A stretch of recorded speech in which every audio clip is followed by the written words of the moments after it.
How we doing, folks? Phil Cougar here.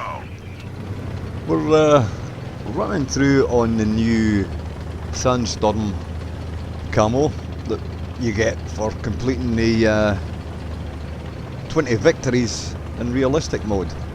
It's the Sandstorm camo for the Tiger P, as you can see, dressed here. Now, what are we up against in this one anyway? What have they got? What's that?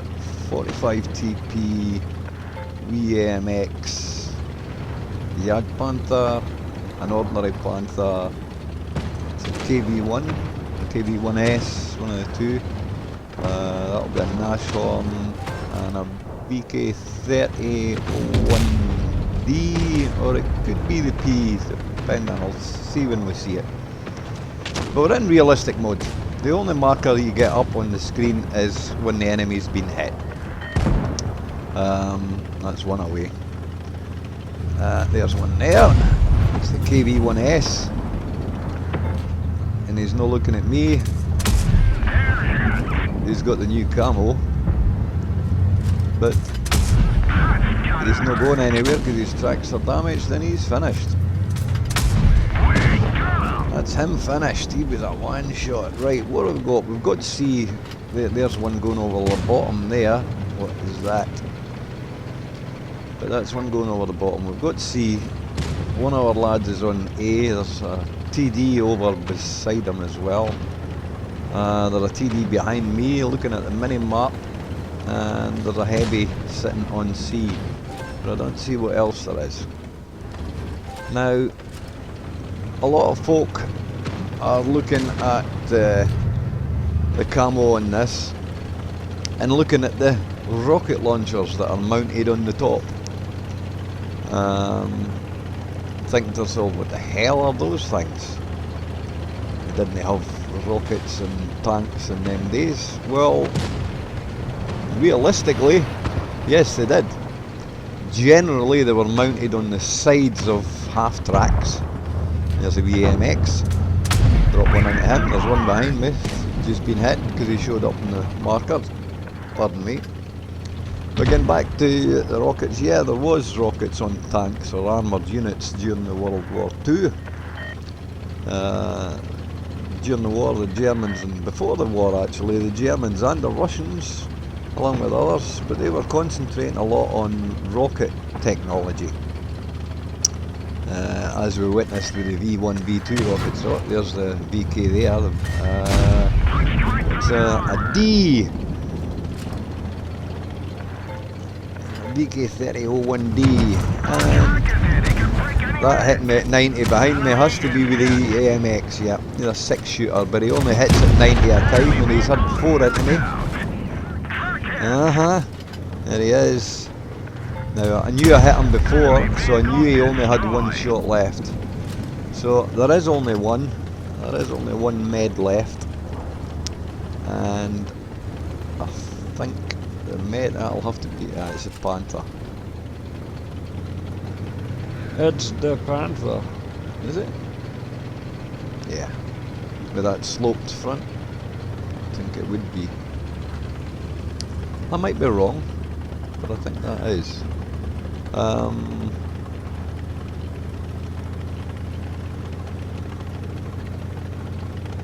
Right, we've got B. There's only me and him left. I'm nearly full health. I've had 360 taken off him with that AMX. But we're in B. We're on it. There he is. There he is. There he is. What is it? Yeah, it's the Panther. It's the Panther, and he's a 1-shot. He's an HE shot, in fact. But I'll just stick to the AP. Don't need to do anything special. If he comes back around there, I can track him. And if he pops forward, boom, and night, game over. Right, game over. Right. As I was saying about the rockets on it. In fact, I'll go and get a photograph and I'll add it to the end of this, and I'll show you what I mean, and I'll explain what I mean and what they were.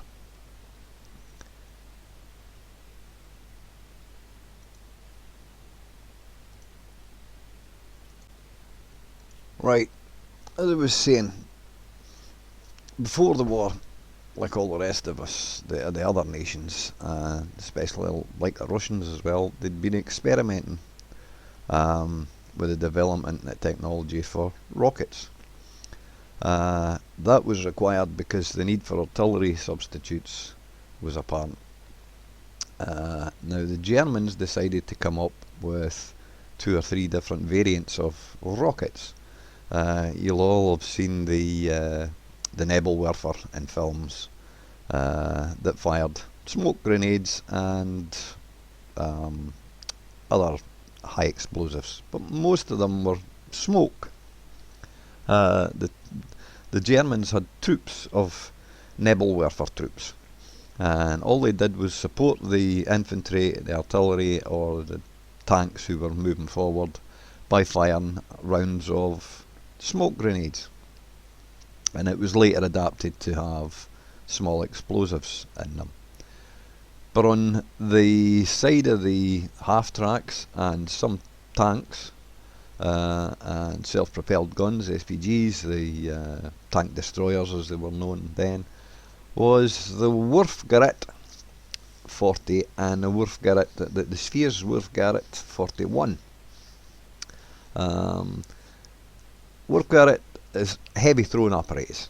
It's a wooden crate, right? Now these carried either 180 pound high explosive rockets or 196 pound incendiary devices, defender rockets fired, blew up. They had flaming oil. Now the Nebelwerfer got the nickname Screaming Mimi because of the sound of it, and it was just a smoke thrower. But on the side of half-tracks and on the side of tanks and tank destroyers was the rockets that you see here mounted on the Tiger P. It was known as, the launchers themselves were Wurfrahmen 40 and Wurfrahmen 41. Now the 40 and the 41, the only difference is some had steel crates, that was the 41, and some had wooden crates, which was the 40. So realistically, yes, they are rocket launchers, they are mounted on tanks, but they should have been mounted on the sides of the units. They did experiment with top loading units like this, mainly for the Nebelwerfers, but for the Wurfrahmen they were mounted either 2s or 4s crates together, angled up to give them the elevation to fire the rockets off. Now they had to have steel plates, that's why they were sort of fitted to the sides of the units, but on the back of tanks, on turrets and what have you, the top of the turret's not heavy armour, but it's thick enough armour that you can launch the rocket off with the flame propellant coming out the back when you launch it to determine any damage being caused to the unit. So they are realistic, they are effective units that were used during the Second World War.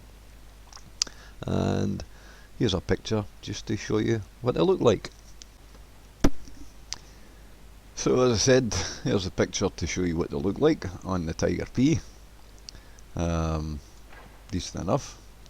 And as you can see, the way the rockets are mounted on the steel frame and the steel unit, but inside are wooden crates. So they were 40s, but they were mounted on the steel frame unit, and you can see by any reflection at the back they wouldn't cause any damage when they fired off, rather than be fitted to the side plates similar to the side skirts on the Tiger P covering the tracks, that they wouldn't cause any damage. But inside those are either 40s, Wurfrahmen 40s or 41s.